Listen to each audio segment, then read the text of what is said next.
man hath my consent to marry her. Stand forth, Lysander, and my gracious Duke, this man hath bewitched the bosom of my child. Thou Lysander, thou hast given her rhymes, and interchanged love tokens with my child. With cunning hast thou filched my daughter's heart, and turned her obedience, which is due to me, to stubborn harshness. And be it so, she will not here before your grace consent to marry with Demetrius. I beg the ancient privileges of Athens, as she is mine, I may dispose of her, which shall either be to this man or to her death. What say you, Hermia? Be advised, fair maid. To you your father should be as a god. Demetrius is a worthy gentleman. So is Lysander. In himself he is, but in this kind, wanting your father's voice, the other must be held the worthier. I would my father looked but with my eyes. Rather with your eyes must with his judgment look. I do entreat your grace to pardon me. I know not by what power I am made bold, but I beseech your grace that I may know the worst that may befall me in this case if I refuse to wed Demetrius. Either to die the death or to abjure forever the society of men. Therefore, fair Hermia, question your desires, for if you do not yield to your father's choice, you can endure the livery of a nun. So will I grow, so live, so die, my lord, ere I will my virgin patent up. Take time to pause, and by the next new moon, the sealing day betwixt my love and me for everlasting bond of fellowship. Upon that day either prepare to die for disobedience to your father's will, or else to wed Demetrius. We then, sweet Hermia, and Lysander, yield thy crazed title to my certain right. You of her father's love, Demetrius. Let me have Hermia's. Do you marry him? Scornful, Lysander. True, he hath my love, and what is mine, my love shall render him.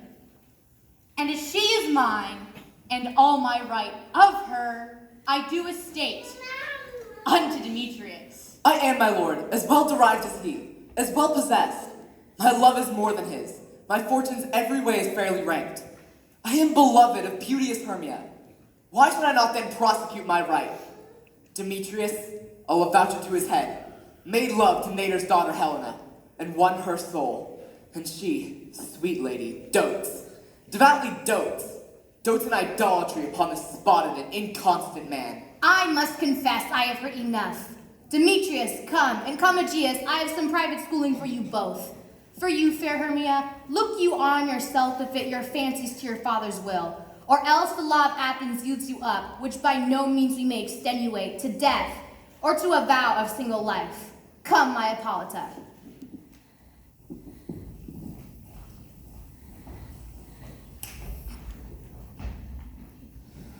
Ay me, for aught that I could ever read, could ever hear by tale or history, the course of true love never did run smooth. Then let us teach our trial patience.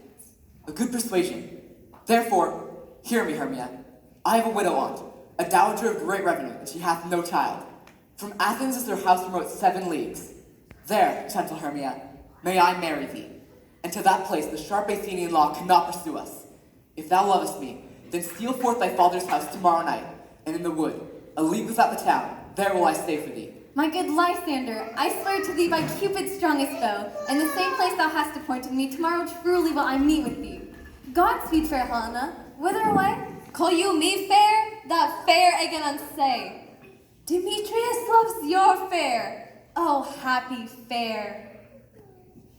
Teach me how you look, and with what art you sway the motion of Demetrius' heart. I frown upon him, yet he loves me still. Oh, that your frowns would teach my smiles such skill. I give him curses, yet he gives me love. Oh, that my prayers could such affection move. The more I hate, the more he follows me. The more I love, the more he hateth me. His folly, Helena, is no fault of mine. None but your beauty. Would that fault were mine. Take comfort, he no more shall see my face. Lysander myself will fly this place.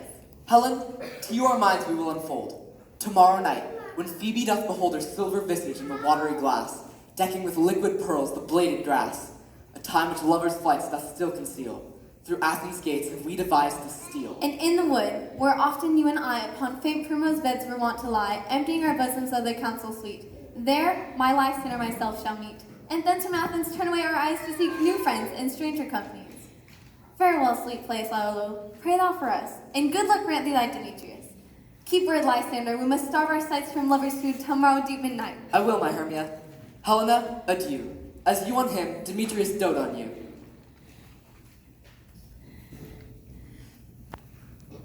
How happy some or others some can be. To Athens, I am thought as fair as she. But what of that? Demetrius thinks not so. Love looks not with the eyes, but with the mind. Therefore is winged Cupid painted blind.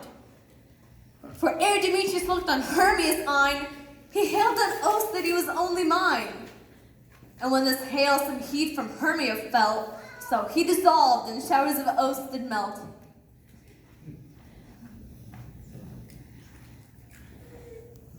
I will go tell him of fair Hermia's flight. Then to the wood will he tomorrow night pursue her. And for this intelligence, if I have thanks, it is a dear expense. But here mean I to enrich my pain, to have a sight thither and back again.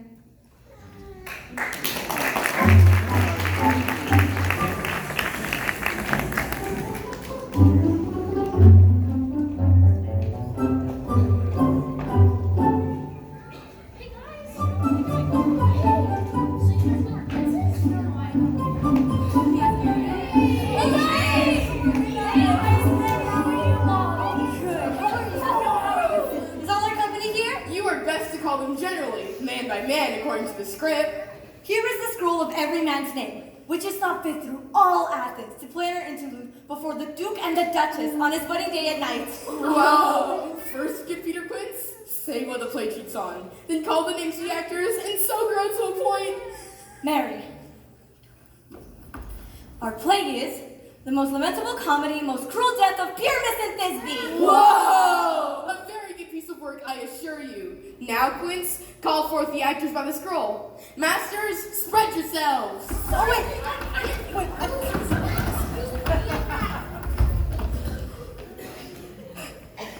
Answer as I call you. Nick Bottom, the weaver. Ready! Name upon it before, and proceed. You are set down for Pyramus. What's Pyramus? A lover or a tyrant? A lover that kills himself most gallant for love. That will draw some tears in the true performance of it. If I do it, let the audience look to their eyes. I will move storms. Yet to the rest, my chief humor is for a tyrant. I could play Heracles rarely. The raging rocks and shivering shocks will break the locks of prison gates. And Simiscar will shine from far and make and mar the foolish beats. This was lofty. Name the rest of the players. Francis Flute, the bellows mender. Here, Peter Quince. Flute, you must take Thisbe on you. What is Thisbe, a wandering knight? It is the lady that Pyramus must love. Nay, Faith, let me not play, woman. I have a beard coming. If I may hide my face, let me play Thisbe too. I will speak in a monstrous little voice.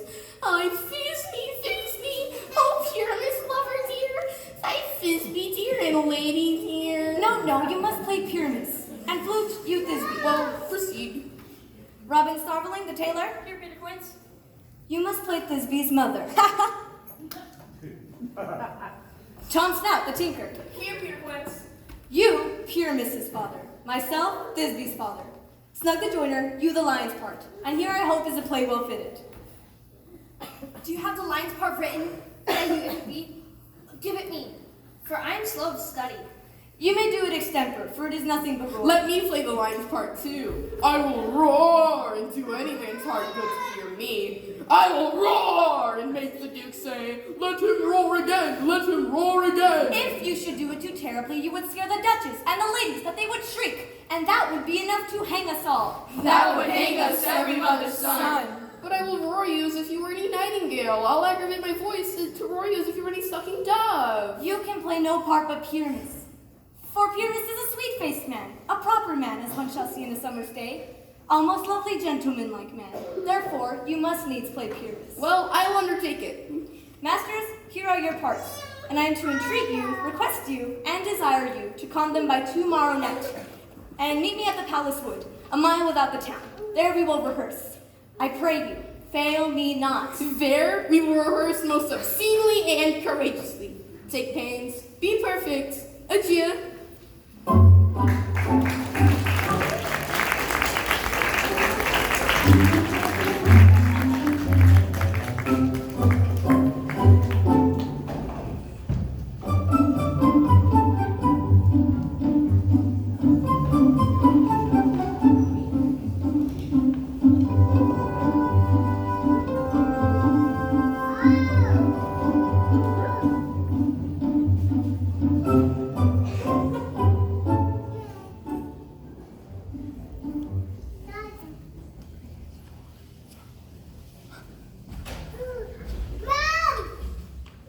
How now, spirit? Whither wander you? Over hill, over dale, through bush, through briar, over park, over pale, through flood, through fire. I do wander everywhere, swifter than the spirit. And I serve the fairy queen to do her orbs upon the green. Farewell, thou love of spirits. I'll be gone. Our queen and all our elves come here, love. The king doth keep his revels here tonight. Take heed, the queen come not within his sight, for Oberon is passing fell in wrath, because she, as her attendant hath, a lovely boy stolen from an Indian king. She never had so sweet a changeling, and jealous Oberon would have the child knight of his train to trace the forest wild. But she perforce withholds loved boy, crowns him with flowers, and makes him all her joy. And now they never meet in grove or green, by fountain clear or spangled starlight sheen, but they do square that all their elves for fear creep into acorn cups and hide them there. Either I mistake your shape and make him quite, Or I'll do not true the name sprite. called Robin Goodfellow. Are not you he that frights the maidens of the villagery? With a hobgoblin called Sweet Puck. You do their work, and they shall have good luck. Are not you he? Thou speakest right. I am the merry wanderer of the night. Thundering fairy, here comes Oberon. In here, my mistress!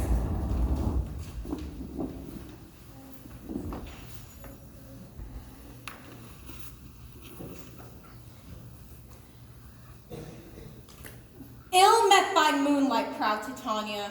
What, jealous Oberon? Fairies, skip hence. I have forsworn his bed and company. Tarry, rash wanton, am not I thy lord? Then I must be thy lady. Why art thou here? But that forsooth, the bouncing Amazon, your buskined mistress and warrior love, to Theseus must be wedded. And you come to give their bed joy and prosperity? How canst thou thus for shame, fair Titania, glance on my cradle with Hippolyta, knowing I know thy love to Theseus? These are the forgeries of jealousy. Never since the midsummer spring met we on hill, in dale, forest, or mead to dance our ringlets to the whistling winds. But with thy brawls thou hast disturbed our sport, and therefore the winds, piping to us in vain as in revenge, have sucked up from the sea contagious fogs, which, falling in the land, have every pelting river made so proud that they have overborne their continents. And through this temperature, we see the seasons alter. The spring, the summer, childing autumn, angry winter, change their wonted liveries. The mazed world now knows not which is which. This same progeny of evil comes from our debate, from our dissension. We are their parents and original. Do you amend it then? It lies in you. Why should Titania cross her Oberon? I do but beg a little changing child to be my henchman. Set your heart at rest. The fairyland buys not the child of me. Give me that boy.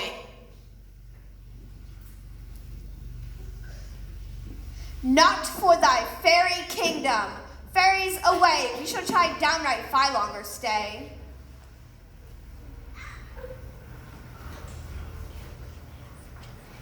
Well, go thy way!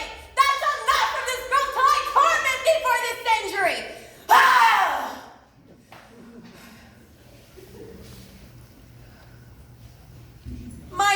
Puck, come hither. Thou rememberest, since I once sat upon a promontory, and heard a mermaid on a dolphin's back uttering such dulcet and harmonious breath that the rude sea grew civil at her song, and certain stars shot madly from their spheres to hear the sea maid's music? I remember. Well, that very time I saw, but thou couldst not, flying between the cold moon and earth, Cupid all armed.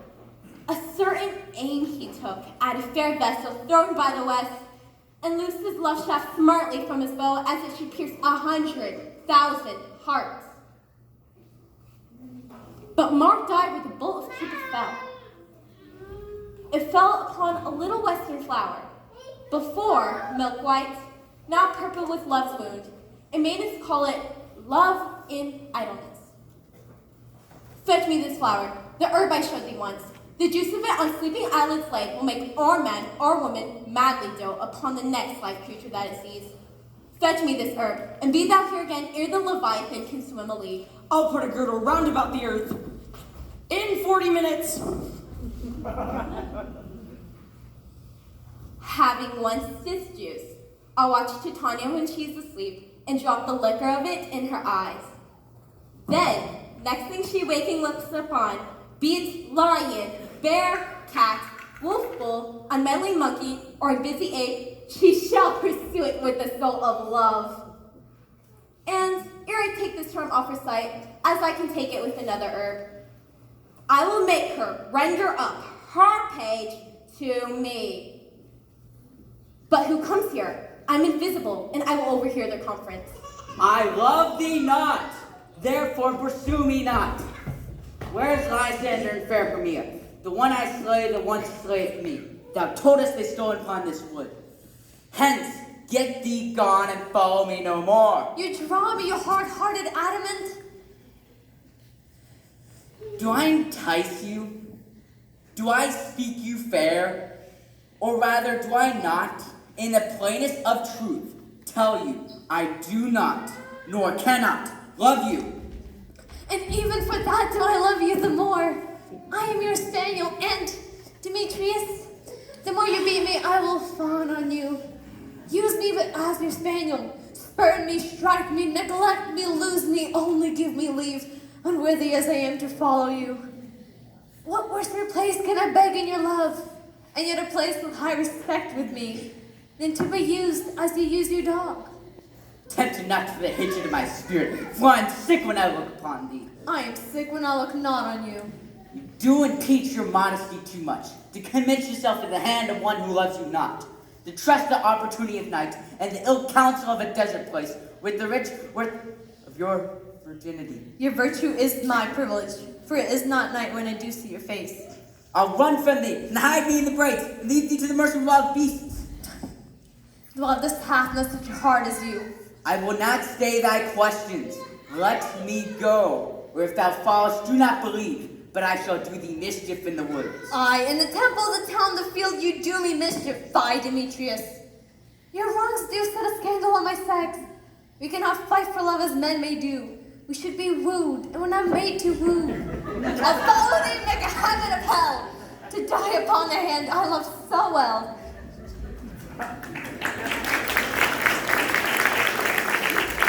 Fare thee well, nymph. Ere he do leave this grove, thou shalt fly him, and he shall seek thy love. Hast thou the flower there? Welcome, wanderer. Aye, there it is. I pray thee, give it me. I know a bank where the wild thyme blows, where oxlips and nodding violet grows. There sleeps Titania sometime of the night, lulled in these flowers with dances and delight. And with the juice of this, I'll streak her eyes and make her full of hateful fantasies. Take thou some of it and seek through this grove. A sweet Athenian lady is in love with a disdainful youth. Anoint his eyes, but do it when the next thing he espies may be the lady. Thou shalt know the man by the Athenian garments he hath on. Affect it with some care, that he may prove more fond on her than she upon her love, and meet me ere the first cock crow. Fear not, my lord, your servant shall do so.